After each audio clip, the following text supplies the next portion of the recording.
Il n'y a pas de pilule magique pour la mémoire, mais il y a des méthodes magiques pour l'améliorer. Certaines personnes ont un talent naturel, mais le génie peut s'apprendre. De nos jours, nous ne sommes pas payés pour notre force, mais pour nos capacités cérébrales. Ma mission est d'aider les gens à libérer leur pouvoir cérébral. Il n'y a pas de bonne ou de mauvaise mémoire. Il y a seulement une mémoire entraînée ou non entraînée. Si vous oubliez la moitié de ce que vous savez, à quel point serez-vous efficace ? C'est pourquoi apprendre à bien apprendre est si important. Si le savoir est le pouvoir, l'apprentissage est votre super pouvoir. Une chose que j'aime dire à ceux qui veulent devenir performants, c'est de ne pas toucher à leur téléphone la première heure de la journée. Tous les likes, les partages, les commentaires vous ont entraîné à devenir addict. Les gens apprennent à développer le muscle de la distraction. Beaucoup de gens ne savent pas que j'ai grandi avec une blessure au cerveau. Je ne pouvais apprendre que très lentement. Ou peut-être pouvais-je apprendre comment avoir un cerveau plus rapide. Les moments difficiles peuvent nous définir ou nous diminuer, mais ils peuvent aussi nous développer. Gagner $1 milliard est ce qui me motive le moins. Mais entraîner 1 milliard d'esprits est quelque chose pour lequel j'aimerais grandement contribuer.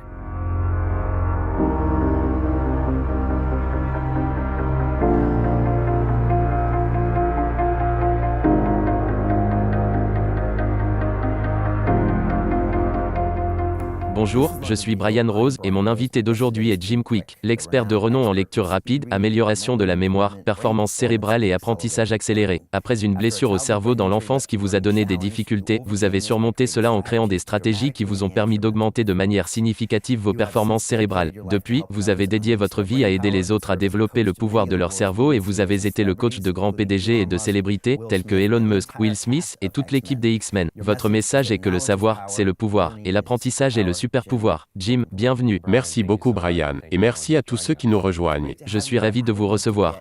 J'aimerais commencer en vous demandant ce que vous pensez de Londres. Je sais que vous vivez à 2 endroits différents, que vous voyagez beaucoup, mais je me demande ce que vous pensez de cette ville, son énergie, quelles sont vos impressions ? J'aime Londres. J'aime les grands esprits. J'ai toujours décortiqué les génies. C'est la nature de mon travail. Alors, quand je pense à Londres, je pense à Michael Faraday qui a découvert l'électricité. Je pense à Mary Shelley et son livre Frankenstein. Je pense aussi à Alfred Hitchcock. Le génie dans tous les domaines. J'aime les grands penseurs et ceux qui font de grandes choses dans différents domaines. David Beckham ou Charlie Chaplin. Tous ceux qui sont exceptionnels. J'adore ça. J'aime la culture, j'aime la pensée et la profondeur des grands penseurs. Je me rappelle quand je marchais aux alentours de Westminster Abbey, je sais qu'Isaac Newton a vécu là-bas. C'est comme s'il y était toujours. Sans aucun doute, c'est très inspirant pour moi, car j'aime être stimulé. Je pense que la nouveauté est très importante pour le cerveau, pour créer de la neurogénèse et de la neuroplasticité. J'aime donc apprendre avec toutes sortes de disciplines. Même avec Benedict Cumberbatch, je suis un grand fan de Sherlock Holmes. Il a aussi joué le rôle de Dr Strange et comme beaucoup de gens le savent, j'adore les super-héros. Surtout les plus connus, et Dr Strange est l'un de mes super-héros favoris. Car il a obtenu ses super-pouvoirs avec la lecture et en étudiant intensément. J'adore ça. Est-ce que vous étudiez cet acteur pour voir comment il accomplit les choses ? Ou comment il joue ses rôles ?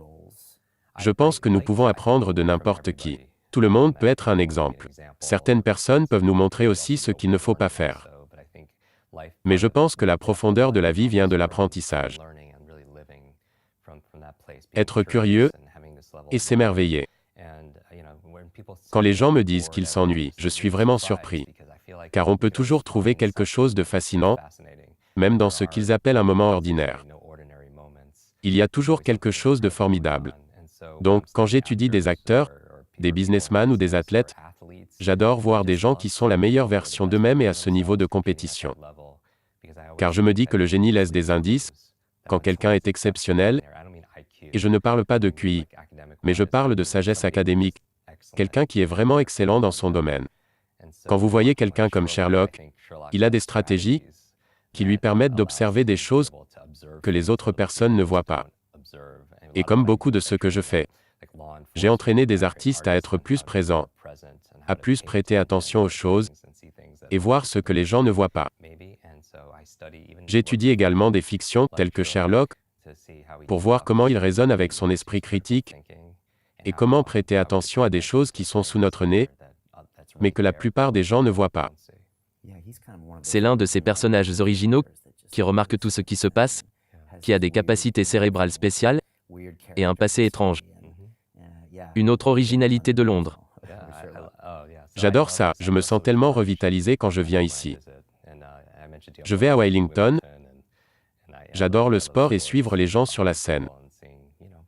J'aime quand les gens se challengent eux-mêmes, car je pense que nous changeons à travers les challenges.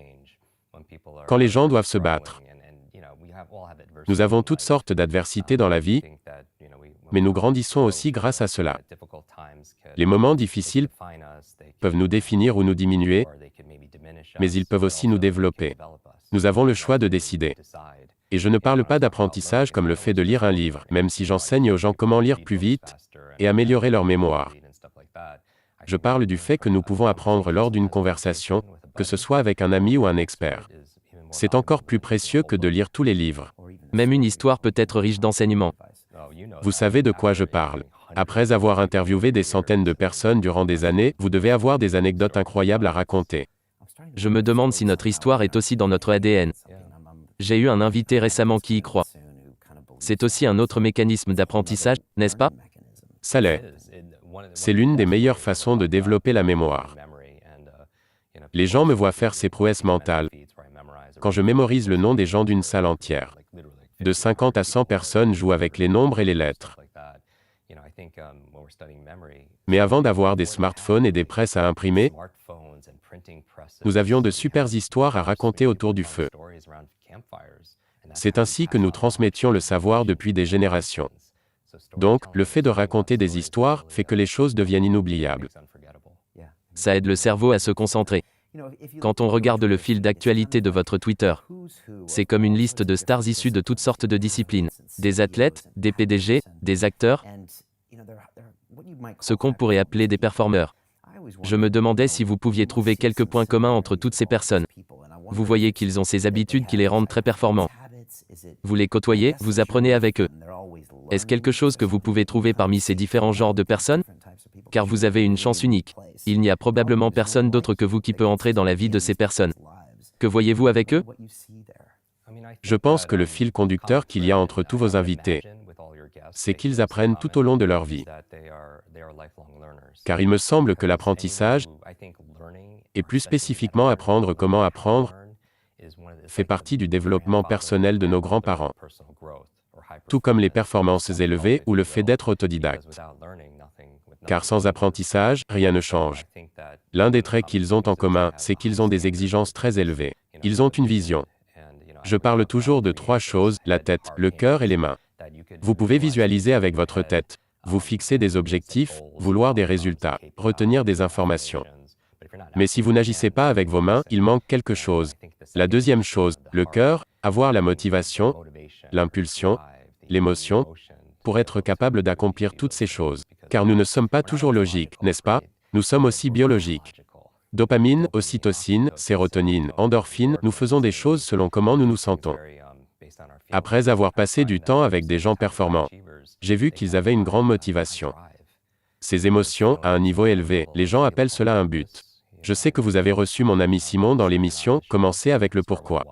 Mais demandez-vous vraiment pourquoi. Pourquoi je veux me rappeler ça? Pourquoi je veux apprendre ça? Pourquoi je veux atteindre ce but? Car les raisons amènent les résultats. Elles le font vraiment. Elles donnent aussi beaucoup de récompenses. C'est pourquoi j'adore regarder votre émission, car vous n'apportez pas seulement l'explication des choses, mais vous donnez aussi aux gens l'inspiration de comment les faire. Beaucoup de gens qui n'ont pas d'inspiration se retrouvent à se demander ce qu'ils pourraient bien faire maintenant. Également quand vous parlez de votre participation à l'Ironman, ça a dû vous faire grandir. J'aime les gens qui se testent eux-mêmes, car je pense que nous apprenons et grandissons le plus quand nous jouons et nous pratiquons au bord de nos limites. Quand nous sortons de notre zone de confort. Exactement. C'est un point commun que partagent les gens performants. Les gens mentalement performants, les athlètes, les acteurs, les vendeurs, les éducateurs, les philanthropes, ils se situent à ce niveau. Par exemple, vous savez, Jane Goodall, une autre Anglaise. Vous pouvez trouver le génie ici, mais aussi ici, dans notre cœur. J'adore les gens qui font des vagues. Ils n'obéissent pas aux règles traditionnelles. J'ai lu ce livre sur la structure de la révolution scientifique qui dit « Toutes les grandes évolutions, les avancées, les innovations viennent de gens qui ne font pas partie de l'industrie ». Habituellement, vous voyez, que ce soit dans le domaine de la mode, de la technologie ou de l'industrie automobile, prenez quelqu'un comme Elon, qui voit les choses d'un point de vue extérieur et se dit « Et si on recommençait tout à zéro maintenant ?» Une pensée basée sur rien. À quoi ressembleraient les voitures d'aujourd'hui? Ce n'est donc pas additif. C'est juste nouveau. Et si vous sortez de votre zone de confort tout le temps, pour vous challenger et apprendre, ce qui est votre cas, le mien et celui de vos clients. Comment maintenez-vous l'équilibre pour être aussi présent et heureux? Comme vous le disiez, vous êtes attiré par les gens qui se dépassent, mais quand vous êtes éprouvé, j'ai souvent des jours difficiles et j'aime ça quand même. Mais comment trouvez-vous cet équilibre? Selon moi, c'est différent pour tout le monde. Tout comme ça l'est pour l'alimentation, c'est basé sur des préférences et trouver ce qui marche pour vous. Beaucoup de gens laissent trop de pouvoir aux autres, que ce soit entre les mains d'un expert ou d'un gourou.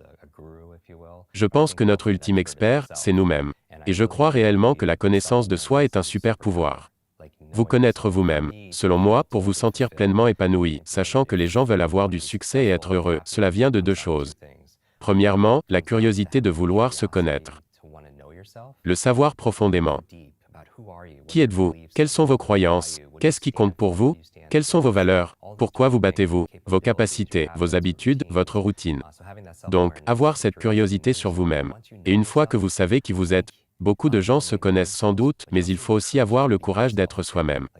Quand vous savez qui vous êtes, vous devez avoir le courage et l'audace de le vivre. Car quand il s'agit d'apprendre des autres, je peux toujours apprendre. J'ai enseigné à des enfants de 6 ans, et j'adore travailler avec des enfants. Ils venaient de 30 pays différents, avec des scolarités différentes, et je me disais que je pouvais apprendre de chacun d'entre eux. Ils posent tellement de questions, ils s'émerveillent, ils s'amusent. Je crois que la vie que nous vivons donnera les leçons que nous enseignerons. Et ça n'a rien à voir avec ce que nous disons. Beaucoup de gens racontent des tas de choses tout le temps, mais ils ne font rien de ces choses. Cela n'aide pas à comprendre ce qu'ils disent. Quand il s'agit de la vie que nous vivons, ce ne sont pas que des mots. C'est mieux quand c'est fait que quand c'est dit.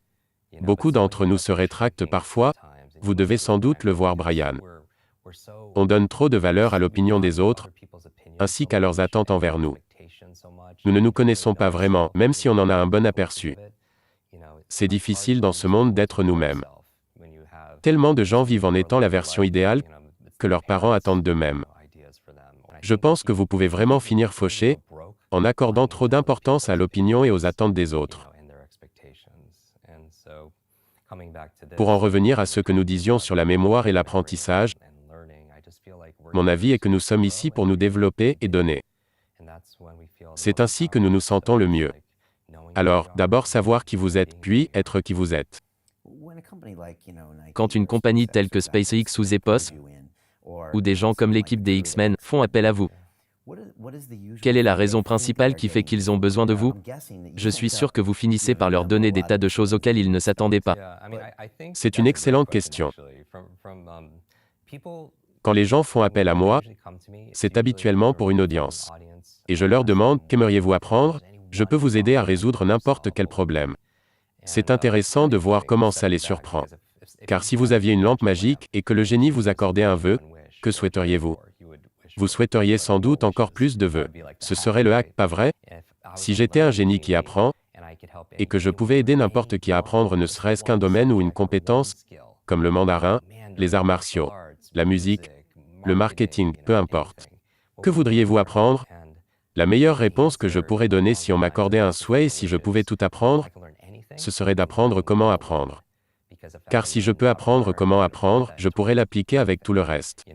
C'est un effet multiplicateur. Je me concentre donc sur comment apprendre, sur ce qu'on appelle le méta-apprentissage. Tout comme la méta-réflexion est le fait de réfléchir à vos propres pensées.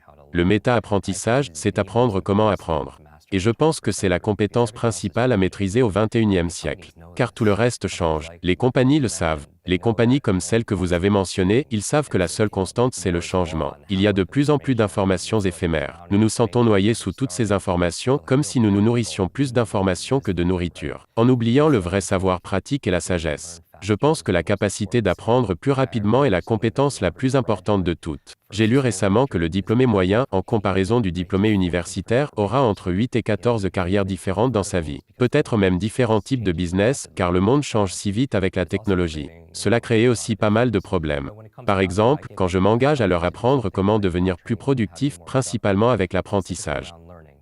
La personne moyenne doit traiter de l'information 4 à 5 heures par jour. Je suis sûr que beaucoup de vos spectateurs peuvent en témoigner. Combien de livres avez-vous sur l'étagère de votre bibliothèque? Combien de mails recevez-vous par jour?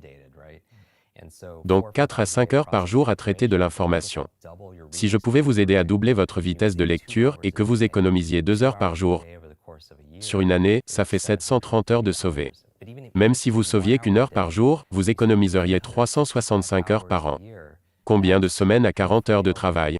Ça fait 9 semaines de 40 heures de travail. 2 mois de productivité qui vous reviennent en sauvant juste 1 heure de travail par jour. Alors oubliez la gestion du temps. Ça ne vous prend pas de temps, ça vous en fait plus. La raison pour laquelle je fais cela pour les compagnies, c'est que 4 à 5 heures de la journée sont utilisées pour lire et traiter de l'information, ce qui veut dire que la moitié de leur salaire est utilisée rien que pour lire. Ça veut dire que si quelqu'un est payé 50 000 $, donc la moitié, 25 000 est payé juste pour traiter de l'information. C'est donc un point très important, et le capital humain est ce qu'il y a de plus important pour une compagnie, n'est-ce pas? La paye et tout le reste. Le surplus d'informations est un problème, car ça mène aussi à des problèmes de santé.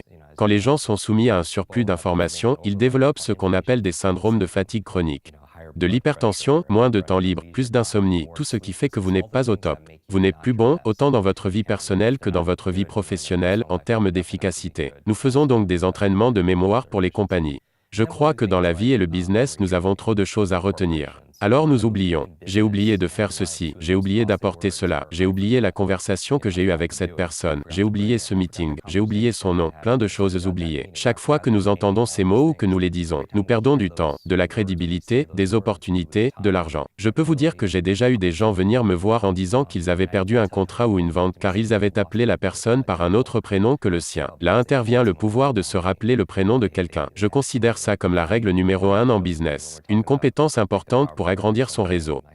Comment allez-vous montrer à quelqu'un à quel point vous vous souciez de son entreprise, de son futur, de ses finances, de sa santé, peu importe ce que vous vendez, si vous n'êtes même pas capable de vous souvenir de son prénom? Les politiciens sont bons à cela.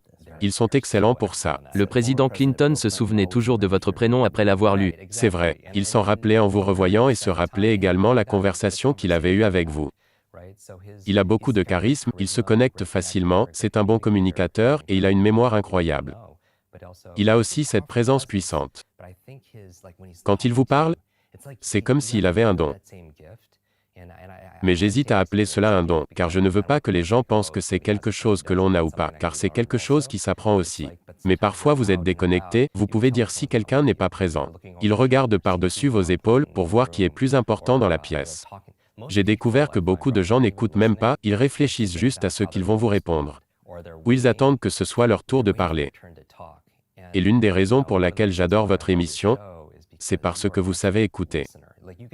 J'ai pu constater que lorsque vous posiez une question à vos invités, vous vouliez sincèrement connaître leur réponse. Ce qu'il y a de bien avec cela, c'est que quand vous êtes vraiment présent, et pour en revenir au président Clinton, sa mémoire exceptionnelle et sa présence viennent du fait qu'il était puissamment présent. Et vous pouvez enseigner ça aux gens? Bien sûr. Vous savez quel est le problème? C'est que les gens apprennent et développent le muscle de la distraction.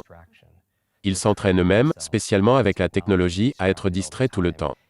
Des études démontrent que la capacité d'attention humaine diminue au fil du temps, car nous avons ces petits appareils et tous ces likes, partages, commentaires et vidéos de chats nous poussent toujours plus à rechercher le prochain truc à la mode.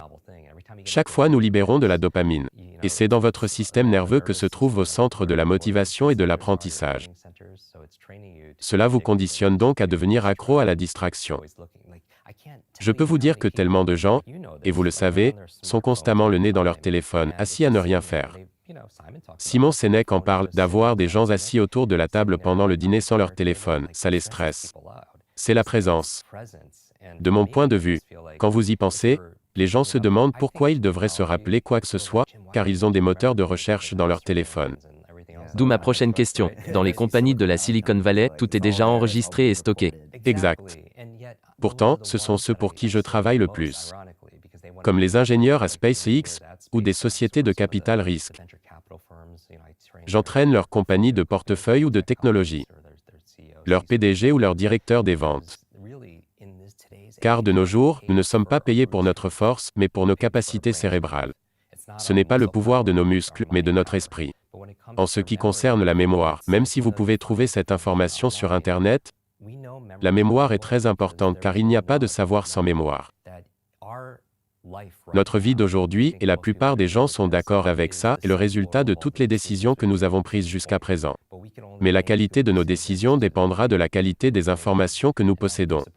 Cela suppose que vous mémorisiez d'abord ces informations. Et je peux vous le prouver, car si vous oubliez la moitié de ce que vous savez, la moitié de votre expertise, la moitié de vos conversations, la moitié des gens que vous connaissez, la moitié des mots que vous avez appris, à quel point serez-vous efficace? Vous ne le serez pas. Et si vous pouviez retenir 2 fois plus de choses en 2 fois moins de temps, à quel point seriez-vous plus efficace? Plus vite vous apprenez, plus vite vous pouvez gagner de l'argent. Quand vous pouvez vous rappeler le prénom de quelqu'un, quand vous devez vous rappeler tout un discours car les conférenciers qui font un TED Talk doivent se rappeler de leur discours. Si vous pouviez vous rappeler un script de vente, ou des points clés pour vendre vos produits ou vos services, vous apparaissez plus comme un expert, comme quelqu'un qui a de l'intérêt. Ce sont ces gens-là qui sont le plus sollicités. De nos jours, le savoir n'est pas seulement le pouvoir, le savoir c'est aussi du bénéfice. Et je ne parle pas seulement de bénéfices financiers. Je parle de tous les trésors de votre vie. C'est une époque fascinante. Vous avez parlé de ces appareils digitaux, et j'essaie d'apprendre à mes étudiants à les éteindre. Je leur ai dit que cette chose dans leur poche, ce n'est pas que du verre et du métal, mais que c'est la drogue ultime. Créée par les personnes les plus intelligentes du monde qui travaillent pour des compagnies qui gèrent des milliards de dollars. Oubliez l'héroïne et le crack, voici la dernière drogue. C'est quelque chose de dangereux. Je suis curieux, comment utilisez-vous vos propres appareils digitaux? Et qu'enseignez-vous aux autres? Principalement dans le domaine de la technologie, quand leur travail c'est d'être en ligne, connecté, et peut-être que ça finira dans notre corps? Oui, que pensez-vous de cela? À quoi ressemblera l'avenir? Car vous parlez de choses essentielles, comme la mémoire, la présence, la réflexion. J'aime donner un exemple concret comme ce qu'on peut voir dans les journaux qui parlent des recherches sur le sujet. Mais pour moi, cela se résume à ce que les gens peuvent accomplir aujourd'hui. C'est la raison pour laquelle ça me passionne autant. Quand les gens me voient faire toutes ces choses, lire un livre en une journée, mémoriser le nom de tout le monde, et bien plus, après ma démonstration, je dis toujours aux gens que je ne le fais pas pour les impressionner, mais je le fais pour vous montrer ce qui est possible. Car la vérité c'est que tous ceux qui me voient faire ça, peuvent aussi le faire. Et bien plus encore. Les gens se disent que c'est impossible. Mais le truc c'est que personne ne vous a appris à faire ça. Vous n'avez jamais appris. Un mensonge qu'on nous a appris, c'est le fait que notre intelligence, notre potentiel, notre mémoire, sont aussi figés que notre pointure. C'est totalement faux. Nous avons découvert bien plus de choses sur le cerveau humain ces 10 dernières années que ces 100 dernières années. Nous avons compris que nous sous-estimions grandement nos capacités réelles. Je le sais très bien. Car beaucoup de gens ne le savent pas, mais j'ai grandi avec une blessure au cerveau. À l'âge de 5 ans, j'ai eu un terrible accident. Un traumatisme crânien. J'étais au jardin d'enfants. À 5 ans, c'est une longue histoire, mais je vais faire court. C'était dans quelle ville? C'était à Westchester, à New York. Le domicile des X-Men également. Donc, à l'âge de 5 ans, mes super-héros de l'époque étaient les pompiers. Je chantais toujours une chanson sur eux, et j'adore les camions de pompiers. Mes parents originaires de Chine avaient immigré aux États-Unis. Nous vivions à l'arrière d'une laverie, vous savez, l'histoire typique. Mais j'adore les camions de pompiers. Donc, à l'âge de 5 ans, il y a toute cette agitation à l'extérieur. Et aucun enfant de 5 ans à cette époque ne pouvait voir par la fenêtre ce qui se passait dehors. Nous avons donc tous attrapé une chaise pour la mettre sous la fenêtre et grimper dessus pour regarder. Et il y avait ce vieux radiateur en fer juste en dessous. Je me balançais sur la chaise en étant absorbé par les camions de pompiers. J'admirais les pompiers en chantant ma chanson. À ce moment précis, un autre enfant tire ma chaise qui se dérobe de dessous mes pieds. Il voulait juste utiliser la chaise. Puis je tombe la tête la première dans le radiateur. Je me mets à saigner abondamment. Mes parents m'ont dit que je n'étais plus le même après ça. De retour à l'école, c'est devenu plus difficile. Je prenais des cours particuliers. Les professeurs devaient répéter 3, 4 ou 5 fois. Au bout d'un moment, je disais que je comprenais, mais je mentais. Je n'avais pas de concentration. J'avais une très mauvaise mémoire. Cela m'a pris 4 ans de plus pour apprendre à lire. C'était très difficile.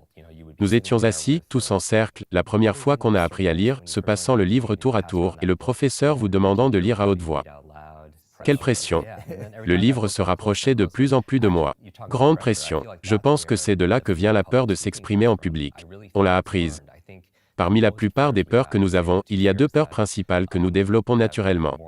Ce sont la peur de tomber et la peur des bruits trop forts, mais toutes les autres nous sont apprises. La peur de s'exprimer en public n'est pas une peur rationnelle. Vos 2 amygdales s'activent comme s'il y avait un danger, mais ce n'est pas réel. Je pense qu'on nous a appris cela, peut-être en apprenant à lire à haute voix. Car qui est capable de lire correctement quand il apprend à lire? Pourtant, tous vos amis vous regardent et vous voulez réussir. Dans mon cas, à mesure que le livre se rapprochait, je devenais de plus en plus nerveux. Puis quand c'est mon tour de lire, je n'ai pas arrêté d'y penser, ce qui me rend encore plus nerveux. Je le tiens, je le regarde, j'attends un moment, puis je le passe à mon voisin. Car les mots ne veulent rien dire pour moi. J'ai appris à lire tout seul, en lisant des bandes dessinées. C'est pourquoi j'aime autant les super-héros. Je restais éveillé tard le soir, avec une lampe torche pour lire sous la couette. C'est très important. Quand j'étais jeune, il y avait Daryl McDaniels du groupe Run DMC, et il a créé tout cet univers, tous les super-héros de Run DMC. Il se sentait plus fort grâce à ses super-pouvoirs. Il y a quelque chose dans la façon dont je regarde les bandes dessinées, car les mots ont un certain sens. Mais l'histoire, les illustrations, les thèmes abordés dont on parle constamment, comme l'espoir, aider les autres, découvrir vos super-pouvoirs. Je pense que le monde a besoin de super-héros modernes, qui ont des pouvoirs. Mais pas ceux comme ceux qui se jettent du haut d'un immeuble pour vous épater. Je parle plutôt d'un talent unique, d'une force unique ou d'une capacité unique. Les découvrir et les développer. Je sais que tous ceux qui regardent cela maintenant comprennent ce que je veux dire. Car ils ne regarderaient pas sans être attirés par les sujets du développement personnel et du succès. Mais avoir un pouvoir ne fait pas de nous des super-héros. Vous devez l'utiliser pour servir. Que ce soit pour faire de ce monde un monde meilleur par exemple. C'est ce que font les super-héros d'aujourd'hui. Et c'est difficile avec les super-ennemis du digital. Car s'il y a des super-héros, il y a aussi des super-ennemis. Je pensais à 3 de ces super-ennemis l'autre jour. L'ancienne génération ne pouvait pas avoir des ennemis comme cela, car ils sont créés par la technologie. Le numéro 1, c'est la surcharge digitale. Je travaille avec des compagnies qui ont un très grand impact, qui brassent beaucoup d'argent, et influencent des millions ou des milliards de personnes. De nos jours, il y a une surcharge digitale. Trop d'informations et pas assez de temps. C'est comme essayer de boire une gorgée d'eau dans un tuyau à incendie lancé à fond. Vous devez être à jour. C'est pourquoi j'enseigne aux gens comment apprendre plus vite et lire plus vite. Le deuxième super ennemi est la distraction numérique. C'est provoqué par nos appareils intelligents. Il y a une chose que j'aime dire aux gens. Personne n'aime entendre ça. Mais en termes de performance, quand les gens font cela, ils obtiennent des résultats bien au-dessus de la moyenne. C'est de ne pas toucher à votre téléphone de la première heure du jour. Même quand je dis ça, j'entends dire « Jim, j'aimais bien ce que tu disais jusqu'à maintenant, mais ça ne va pas le faire. » Car tout le monde fait ça. Mais nous ne le faisons pas pour une bonne raison, nous le faisons par habitude. Notre podcast donne des conseils pour améliorer le cerveau pour les gens pressés qui veulent apprendre plus vite et accomplir plus. L'un des épisodes les plus populaires que j'ai fait parle de comment changer vos habitudes, comment créer de nouvelles habitudes et comment stopper de mauvaises habitudes. La recherche dont je parle dedans est issue du Dr B.J. Fogg de l'université de Stanford. C'était le roi des habitudes là-bas. Il a une formule nommée B égale BAP. Ça donne, les habitudes égale la motivation, les capacités et un rappel.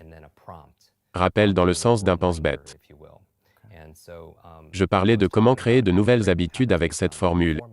Et ce qui est incroyable, c'est que l'un des étudiants de Stanford a cofondé Instagram. Pensez aux habitudes et aux addictions. Une personne moyenne va sur Instagram 150 fois par jour. 150 fois par jour.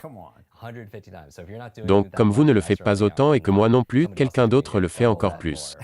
C'est effrayant. Mais c'est voulu. Les compagnies paient des fortunes pour comprendre pourquoi nous faisons ce que nous faisons. La récompense, la dopamine, et toutes ces choses. Exactement.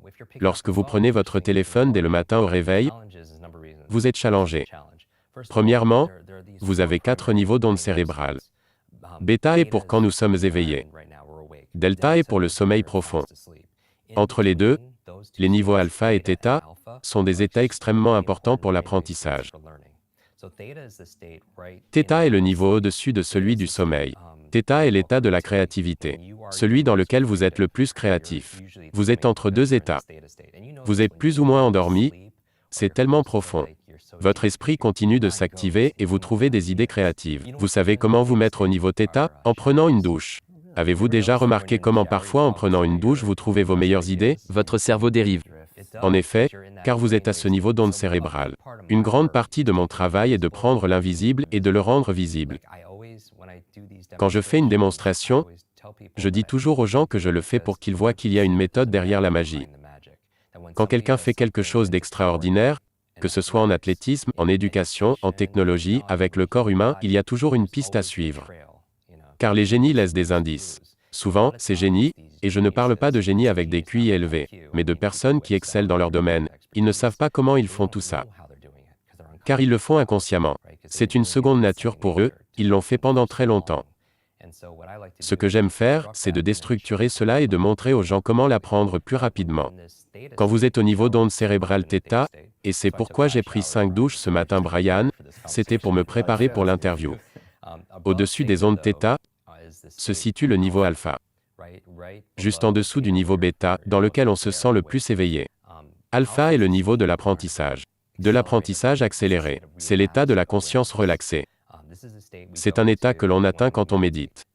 Car votre esprit analytique est mis de côté et vous faites juste absorber de l'information inconsciemment. Vous savez comment vous mettre dans un état alpha? Avec la télévision. Avez-vous déjà remarqué que quand quelqu'un regarde un match ou son émission favorite, et que vous essayez d'avoir une conversation avec elle et elle se trouve littéralement en état de transe, elle ne vous entend plus, à cause du programme TV. C'est une honte d'utiliser le mot programmé pour mettre les gens en état de transe. C'est donc le niveau alpha, quand l'information va directement dans le cerveau. Nous entraînons les gens comment apprendre des langues plus rapidement, apprendre des faits plus facilement, en les aidant à atteindre un niveau alpha, l'état de conscience relaxé. Et nous pouvons faire cela intentionnellement. Les gens ne savent pas cela et ça devrait être enseigné à l'école. Car l'école est le meilleur endroit pour apprendre quoi apprendre. Les maths, l'histoire, les sciences, l'espagnol, tous les cours portent sur quoi apprendre. Mais combien portent sur comment apprendre? Est-ce que ça existe? Non, c'est ce que je dis. Combien de cours nous apprennent à développer notre esprit critique? Comment prendre de bonnes décisions? Comment résoudre des problèmes? Comment se concentrer? Comment lire plus vite? Comment développer sa mémoire? Même si on nous apprend ces 3 choses que sont la lecture, l'écriture et le calcul. Mais pourquoi pas comment se souvenir, comment se rappeler, ou encore la mémoire? Comme le disait Socrate, il n'y a pas d'apprentissage sans mémoire. C'est la base de tout. Sachant que vous êtes dans un état alpha ou θ dès le matin, vous êtes vraiment suggestible. Pourtant, la première chose que vous prenez, c'est votre téléphone. Et c'est à ce moment-là que nous recablons notre cerveau. C'est donc dangereux pour 2 raisons qui vont faire baisser votre niveau de productivité et de performance. La première, c'est que ça vous entraîne à être distrait. Tous les likes, les partages et les commentaires vont disperser votre attention et recabler votre cerveau comme ça. Donc, quand vous avez une conversation avec quelqu'un, vous ne pouvez pas vous concentrer car vous avez entraîné votre cerveau à faire autrement. C'est pourquoi la pleine conscience est si importante. Que ce soit avec la méditation ou autre chose. Je ne médite pas tous les jours pour être en paix et être zen. Je le fais car c'est un exercice mental. Ça améliore mes facultés cognitives. Ce qui veut dire que quand mon esprit s'évade, c'est une opportunité car je le fais revenir grâce à la visualisation. J'ai renforcé ce muscle. Car la base de mon travail, c'est de prendre des noms et de les transformer en verbes. Ce que je veux dire par là, c'est que tellement de gens se réveillent en se disant « J'espère avoir assez d'énergie aujourd'hui ». Où j'ai de la motivation aujourd'hui. Où je serai créatif aujourd'hui, je ferai des vidéos. Ou encore j'ai de la mémoire ou de la concentration. Ce ne sont pas des choses que vous avez, mais des choses que vous faites. Vous n'avez pas d'amour pour ces choses, mais vous aimez faire ces choses. Vous n'avez pas d'énergie pour ces choses, mais vous faites des choses qui vous donnent de l'énergie. C'est la même chose avec l'apprentissage. Vous n'avez pas de concentration, il y a une méthode pour être concentré. Vous n'avez pas de mémoire, il y a des étapes pour l'améliorer et mieux vous rappeler. La créativité n'est pas quelque chose que vous avez, il y a un processus pour être créatif. Vous ne devriez donc jamais souffrir de la page blanche ou d'autres choses du genre, à part si vous ne comprenez pas comment vous fonctionnez, et c'est pourquoi je parlais de connaissance de soi et de se comprendre soi-même. Si vous voulez améliorer l'estime de vous-même, étudiez votre cerveau. Vous aurez plus de confiance et de fierté instantanément, car c'est le plus incroyable, je ne sais pas comment le nommer, appareil ou super ordinateur de tout l'univers. Ça ne sert à rien de sortir et d'aller dans tous les endroits possibles, je préfère aller là-dedans. Qu'est-ce que le cerveau contrôle? Absolument tout. Notre carrière, nos revenus, notre santé, nos relations. Que vous vous sentiez complet ou pas. Nous en parlions dans notre conversation un peu plus tôt. Quand vous vous entraîniez pour Ironman, le triathlon. À quel point cela demande-t-il du mental? Nous savons. Tout le monde sait quoi faire. Mais savent-ils ce qu'ils savent? Car le bon sens n'est pas une pratique courante. C'est un mythe de croire que le savoir est le pouvoir. Le savoir a le potentiel d'être le pouvoir, mais il ne devient pouvoir que quand nous l'utilisons. Les gens croient qu'ils s'amélioreront en achetant des livres et en les laissant sur une étagère. Ça ne les aide pas vraiment. Ou une personne va apprendre quelque chose dans un podcast ou une émission comme celle-ci, ou assister à une conférence. Ils dépensent tout cet argent, mais ils ne font rien avec ce qu'ils apprennent. C'est en partie dû au fait qu'ils oublient après coup. Nous savons tous qu'il y a une courbe d'apprentissage, mais il y a aussi une courbe d'oubli. Saviez-vous que la courbe d'oubli dit que quand vous apprenez quelque chose une fois, dans les 48 heures qui suivent, 80% de ce que vous avez appris est oublié. 80%. Alors vous regardez une émission, vous visionnez quelque chose sur YouTube, vous allez à des conférences, vous lisez des livres, mais en 2 jours, vous en avez oublié la majorité. Mais personne ne nous a entraînés pour ça, c'est pourquoi la mémoire est si importante. Donc, première chose, ne touchez pas à votre téléphone car ça vous entraîne à être distrait. La deuxième chose que ça vous entraîne à faire, qui est encore pire, je ne sais pas ce qui est pire, être frappé au visage, être frappé à l'estomac, je ne sais pas.